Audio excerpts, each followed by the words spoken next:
దేవుని నామానికి మహిమ కలుగును గాక.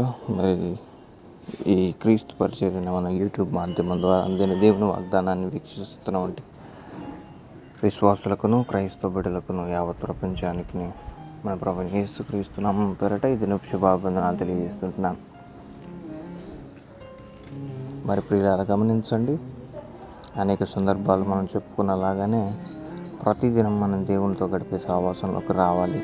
అతి దగ్గరగా ఆయనతో గడిపి, ఆయనతో మాట్లాడి, మన కష్ట నష్టాలను కానీ, మన ఇరుకులు కానీ, ఇబ్బందులు కానీ ఆయనతోనే చెప్పుకొని ఆయన మీద ఆధారపడే వారిలాగా మీరు మారాలని మన దిన ప్రార్థనలో మేము మిమ్మల్ని జ్ఞాపకం చేసుకుంటున్నాం. ప్రియ దేవుని బిడ్డలారా, రాకడ చాలా సమీపంగా ఉంది. ఆనవాళ్ళు ఒక్కొక్కటిగా జరుగుతూ వస్తున్నాయి. మనం చాలా భయం కలిగి, శ్రద్ధ కలిగి దేవుని సన్నిధిలో బ్రతుకుతూ ఆయన శక్తిని పొందుకొని ఈ జీవిత యాత్రలో ముందు కొనసాగిపోవాలని ప్రభు నామం పేరట మిమ్మల్ని బ్రతిమలాడుకుంటున్నాను.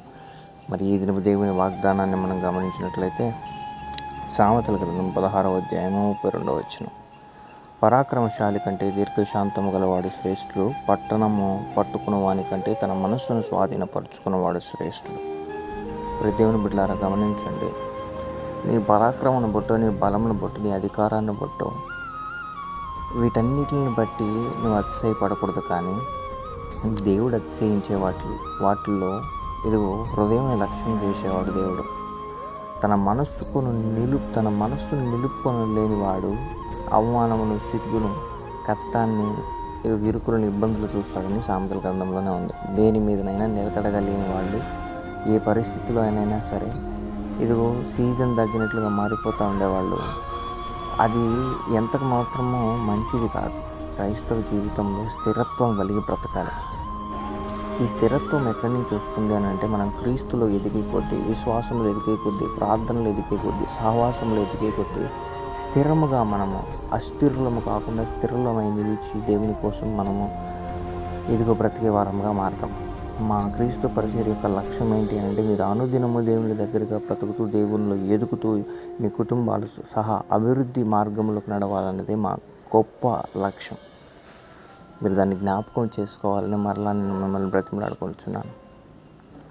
ఇదిగో తన మనస్సును నిలుపుకోలేకపోతే నువ్వు ఎంత గొప్పవాడవైనా సరే, పరాక్రమశాలి అయి ఉండొచ్చు, నీకు గొప్ప స్టేజ్ ఉండొచ్చు, ఈ స్టేట్లో కానీ లేకపోతే మొత్తం సెంట్రల్లో కానీ ఎక్కడైనా నీకంటూ ఒక గొప్ప స్టేజ్ ఉండొచ్చు. కానీ దేవుడు ఇక్కడ నీతో చెప్తున్న మాట నువ్వు జ్ఞాపకం చేసుకోవాలి. నువ్వు పరాక్రమశాలి అయి ఉండొచ్చు, బలశాలి అయి ఉండొచ్చు, దీర్ఘశాంతం గలవాడు అయి ఉండొచ్చు, తన మనస్సును స్వాధీనపరుచుకుని వాడు శ్రేష్ఠుడు అని దేవుడు అంటున్నాడు. పరాక్రమశాలి కంటే దీర్ఘశాంతం గలవాడు శ్రేష్ఠుడు. నీలో కోపోద్రేకం, చీటి మాటికి ఆవేశం, దైవ విరుద్ధమైన స్వభావం ఏదైనా కనుక్కుంటుంటే ఇది దేవుడు నీతో మాట్లాడుతున్నాడు. పరాక్రమశాలి కంటే దీర్ఘశాంతుడు శ్రేష్ఠుడు. మాట్లాడడానికి నిదానించి ఆలోచించాలి. ఇదిగో దేవుడు మనకు మాట్లాడడానికి జ్ఞానం అనుగ్రహిస్తాడు. దేవుడు ఖచ్చితంగా మనల్ని జ్ఞాపకం చేసుకుంటాడు. మనం గుర్తుపెట్టుకోవాల్సింది ఏంటి అంటే, మనకున్న బలాతిశయాలను బట్టి మనం అతిశయించకూడదు. కానీ మన మనస్సును నిలుపుకోవడానికి, దీర్ఘశాంతంగా ప్రవర్తించడానికి మనము ఎంతగానో దేవుని యొక్క భయభక్తులు కలిగి ఈ భక్తి సాధనని మనము సాధన చేయాలి. అప్పుడు మాత్రమే నీ బలహీనతలను బట్టి మనుషులను ధృవీకరించవచ్చు, కానీ దేవుడిని ధృవీకరించేవాడు కాదు. నీ కోపం ఎక్కువ అయితే నువ్వు మోకాళ్ళు వేసి ప్రార్థన చేయి. దేవుడు దాన్ని ఎలా కంట్రోల్ చేయగలరో ఖచ్చితంగా నీకు నేర్పిస్తాడు. నీ శరీరేచ్ఛలను బట్టి ముందు కొనసాగలేకపోతున్నావా, దేవుళ్ళు ఎదగలేకపోతున్నావా, మోకరించి ప్రార్థన చేయి. ఖచ్చితంగా దేవుడు నీకు సాయం చేస్తాడు. అప్పుల బాధలను బట్టి, ఇరుకులను బట్టి, ఇబ్బందులు బట్టి, నానా రకమైన సమస్యలు బట్టి నువ్వు దేవుని యొక్క ప్రకారం ప్రార్థన చేసినట్లయితే ఖచ్చితంగా దేవుడిని పరిస్థితిని మారుస్తాడు, నీకైనా బలాన్ని అనుగ్రహిస్తాడు. అందుకనే మొదటి సమూయేలు 16వ అధ్యాయం 7వ వచనంలో అంటారు, అయితే యెహోవా సమూయేలుకి ఇలాగ సెలవిచ్చాను.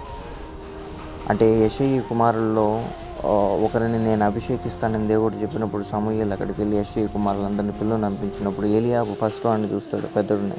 యెషయి పెద్ద కుమారుడు ఏలియాబుని చూసినప్పుడు అతని హైటు, అతనుకున్న ఫిజిక్ని బట్టి దేవుడు అభిషేకించబోయేవాడు ఎత్తునైన సమూయేలు మనసులో అనుకున్నప్పుడు సమూయేలుతో దేవుడు మాట్లాడతాడు. సమూయేలు అతని ఎత్తునైనా కానీ, రూపాలనైనా కానీ, శరీర బలాన్నైనా బట్టి చూడొద్దు. మనుషులు లక్ష్య పెట్టే వాటిని యెహోవా లక్ష్య పెట్టడు. నేను అతన్ని త్రోసివేసి ఉన్నాను. మనుషులు పై రూపాన్ని లక్ష్య పెడతారు కానీ యెహోవా హృదయం లక్ష్య పెట్టును అని ఉంటుంది అక్కడ. సామెతలు అది 1 సమూయేలు 16:7 మనం జ్ఞాపకం చేసుకోవాల్సింది ఏంటంటే, మన మనస్సుని మనం ఎంత పరిశుద్ధంగా పెట్టుకుంటే, మన హృదయాన్ని మనం ఎంత పరిశుద్ధంగా పెట్టుకుంటే దేవుని సన్నిధిలో మన జీవితాలు అంత గొప్ప కార్యాలు జరుగుతాయి. హృదయం నిలుపుకోలేనివాడు, దేని మీద స్థిరంగా లేనివాడు, అస్థిరుడుగా ఉన్నవాడు పడిపోతాడు ఖచ్చితంగా. ప్రభు నమ్మదగిన వాడు, నీతిమంతుడు కనుక మనం ఎంత మాత్రం మంచి వారం కాకపోయినా ఆయన ఉచిత రూపచేతులు మనల్ని నడిపిస్తూ వస్తూ ఇది ఈ దినం వరకు నిన్ను నన్ను సజీవ లెక్కలో నిలబెట్టి ఉన్నాడు. నువ్వు నేను జ్ఞాపకం చేసుకోవాల్సింది ఒక్కటే సహోదరుడా, మన పరిస్థితులను బట్టి హృదయ కాఠిన్యం చేసుకొని దేని మీద మనం అస్థిరులుగా ఉండకూడదని ప్రభు కోరుకుంటున్నాడు. దీర్ఘశాంతం కలిగి ప్రవర్తించాలని కోరుకుంటున్నాడు.